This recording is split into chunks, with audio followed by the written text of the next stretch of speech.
Voltamos a apresentar Jornal da Mix. Mix 747, estamos de volta. Já está na linha com a gente a doutora Cíntia Cercato, que é endocrinologista da USP, presidente da Associação Brasileira para o Estudo da Obesidade e da Síndrome Metabólica, a ABESO. Bom dia, doutora, tudo bem? Bom dia, tudo bem? Bom dia, doutora. Primeiro agradecer a participação com a gente, doutora Cíntia Cercato. Hoje a pauta é Dia Mundial da Obesidade, né? Tem a Semana Mundial da Obesidade também pelo Ministério da Saúde. E uma pesquisa, né, dado de uma pesquisa nacional, aponta que atualmente o Brasil tem um pouquinho mais de 60% dos adultos apresentando um excesso de peso. Isso equivale a cerca de 96 milhões de pessoas.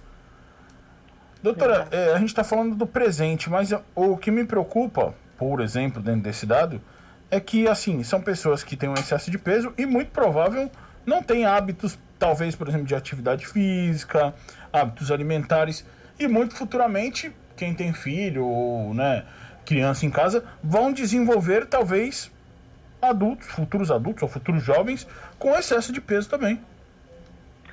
Exatamente. A gente está vivendo aqui, na verdade, duas pandemias, né? A gente tem a pandemia do Covid, a gente tem a pandemia da obesidade. A obesidade é um problema realmente alarmante em todo mundo. E os números, né, dessa última pesquisa do IBGE aqui do Brasil são números assustadores, porque a gente fala que 60% tem excesso de peso, mas um em cada 4 brasileiros está com obesidade. E quando a gente olha os números que foram divulgados também recentemente a respeito da obesidade infantil, também a gente tem que entre crianças de 5 e 9 anos de idade, 1 a cada 3 já está com obesidade. Então a gente vê que realmente precisamos urgente de políticas públicas para a gente poder tentar deter o crescimento da obesidade no nosso país, uma vez que a obesidade não vem sozinha, né? Ela vem trazendo aí uma série de consequências, como aumento do diabetes, da hipertensão, de doença cardiovascular e até de alguns tipos de câncer. Doutora, até ia fazer uma pergunta para a senhora relacionada a essas condições da obesidade no atual momento em que vivemos. De acordo com a Organização Mundial da Saúde, o número de indivíduos que foram diagnosticados com obesidade é muito alto e até 2025 vai ser de 700 milhões de pessoas. A gente está falando bastante em pandemia. E no que a obesidade efetivamente pode afetar em relação à Covid-19? Quem tem obesidade, caso seja infectado, pode sofrer ainda mais com a doença? Quais são as condições?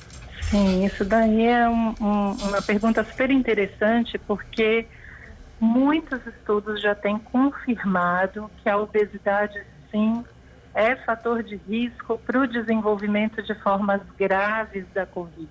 Né? Pessoas com obesidade têm maior risco de ser hospitalizadas, têm maior risco de necessitar de ventilação mecânica e, infelizmente, os dados mostram que a mortalidade por Covid é maior em pessoas com obesidade. Isso porque a obesidade, ela é uma doença que se caracteriza por diversas alterações no organismo e uma delas é a redução da imunidade. Isso já é conhecido por nós especialistas, né, que a obesidade, ela afeta o sistema imunológico. Pessoas com obesidade têm mais infecções por vírus, têm mais infecções bacterianas, mais pneumonia. E a gente está vendo isso aqui, infelizmente, né? Então, por isso que é tão importante, né, a gente discutir em todos os setores, medidas públicas para tentar realmente deter esse crescimento que a gente vem apresentando. Aqui no Brasil, em 16 anos, os índices de obesidade mais que dobraram, né? Então, realmente um grande problema.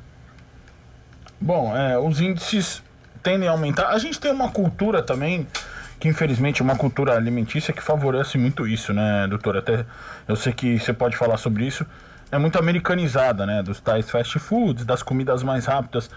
Isso engloba também a falta de tempo cada vez maior que a gente tem com todos os afazeres. Então isso é um dos fatores primordiais para a gente ter um aumento cada vez maior.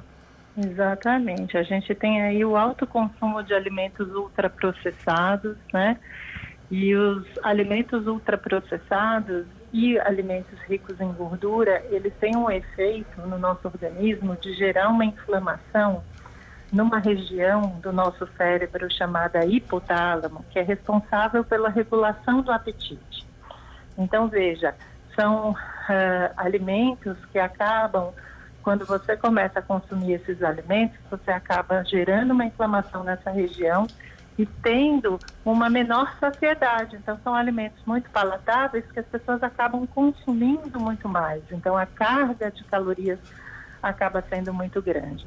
Daí a importância da gente discutir que a gente precisa de rotulagem frontal para as pessoas saberem o que estão consumindo de maneira adequada. A gente precisa de políticas públicas que, por exemplo, proíbam a propaganda de alimentos ultraprocessados em programas infantis, né, para não incentivar esse consumo por crianças. A gente precisa cuidar da merenda escolar das nossas crianças, né? Então, existem aí medidas que podem ser feitas para tentar, pelo menos, deter esse crescimento tão expressivo que a gente vem observando aqui no nosso país. Doutora, a senhora tocou num ponto muito interessante, que é o seguinte, alimentos ultraprocessados, existe uma cultura, né, não só aqui no Brasil, que infelizmente acreditou que tenha vindo dos Estados Unidos. Lá, os fast foods estão em cada esquina e por ser mais rápido e muito mais barato infinitamente, acaba sendo a opção mais fácil. De fato, a gente vê esse comportamento aqui no nosso país. Só que nem sempre a obesidade, segundo muitos especialistas, ela está associada também somente a essa questão. Tem também muitos obesos que acabam sendo pessoas que ficam em movimento, que fazem atividades físicas. Como controlar isso? A gente conhece pessoas que correm maratonas até.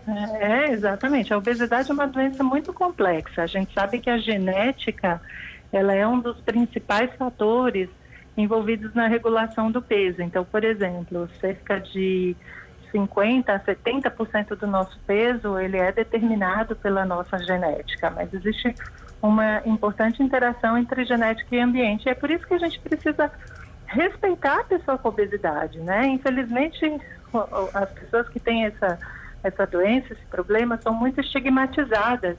São vistas frequentemente como pessoas sem força de vontade, ou que são gulosas, ou que são preguiçosas, e não tem nada a ver com isso.